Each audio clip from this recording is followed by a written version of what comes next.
Well, this is the latest that I've ever planted a fall food plot. It is currently September 9th.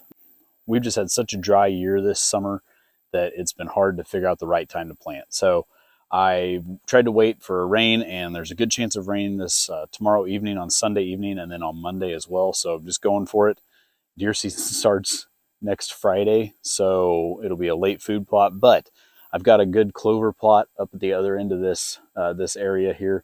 I've also got some good areas of Milo that have come up really well despite the drought.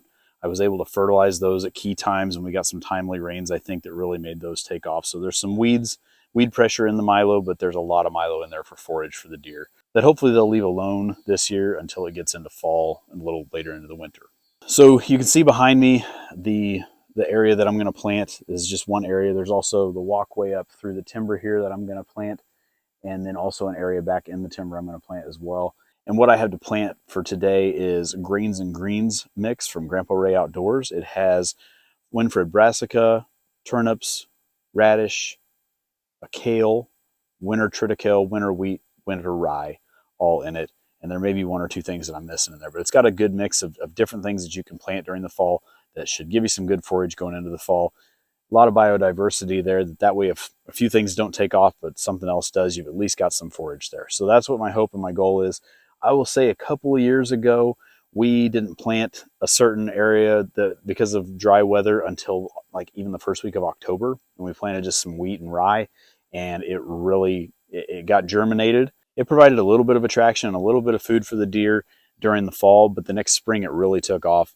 And the clover that came up with it had a nice little nurse crop of wheat with it. So that did really well. So sometimes, you think about just planting a fall food plot. I know that a lot of people just focus on the fall, but it's really an all year thing. Get your spring plots in with clover and different forages like that you can continue to manage, alfalfa, that sort of thing. And something you can manage all year with as far as clipping weeds, and if you want to spray a clethodim or something like that to kind of control some grasses and broadleafs, you can do that. But get something out there during the spring. That way you've got deer attracted to your area, getting nutrition, getting benefit all year long, not just in the fall. There's stuff you can plant in the fall that isn't really going to benefit you that much until the next spring. So planting a cover crop like a winter wheat or a winter rye that's going to come up in the spring, push down some of your weed pressure. It's going to give you some good attraction. Sometimes it can give you some good cover if it gets tall enough. It can be a great nurse crop for your clovers and your alfalfa and any sorts of forbs that you want to plant, that sort of thing. So there's something you can plant there for the future and something you can plant for the present, and I would encourage you guys to do that. And I want to give you guys an update on, if you got to watch my video back in June whenever I planted the screening of Fortress from Grandpa Ray Outdoors. It's got Egyptian wheat, pearl millet, sorghum, and a screening sorghum in it. So two different kinds of Milo. The color of it, it's really kind of a more yellow color than it is a dark green color. I think I've got some deficiencies in my soil that I'm hoping to remedy this next year to get this going and make it really more standable and more durable and just a better quality. But I'll tell you, in some places where it's planted, it gets a lot of sun all day.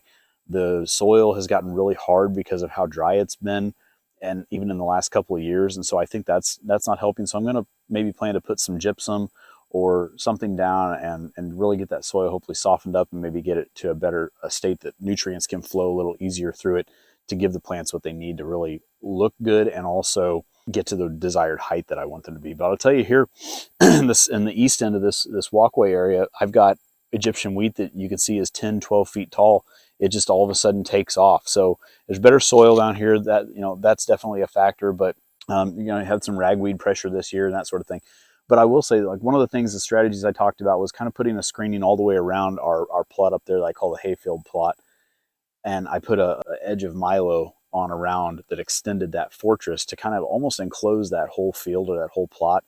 The deer they feel secure there anyway, but it just gives them that much more security, that much more cover. And the other thing about it is, I've talked about before in previous videos of benefits of screening, is it funnels the deer kind of where you want them to go.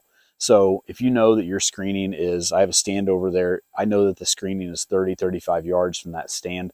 So if any deer is inside of that, I don't have to worry about ranging necessarily. I know that's how far away that deer is if I need to make a shot. So different strategy there with screening, and I'm happy with the way that it's turned out this year considering how dry it's been.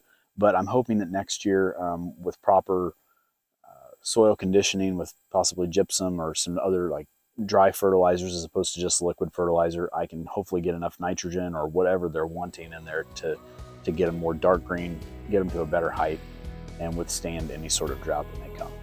So the next video I do, hopefully will be during hunting season and talking about some topics there, different things that I'm experiencing and doing.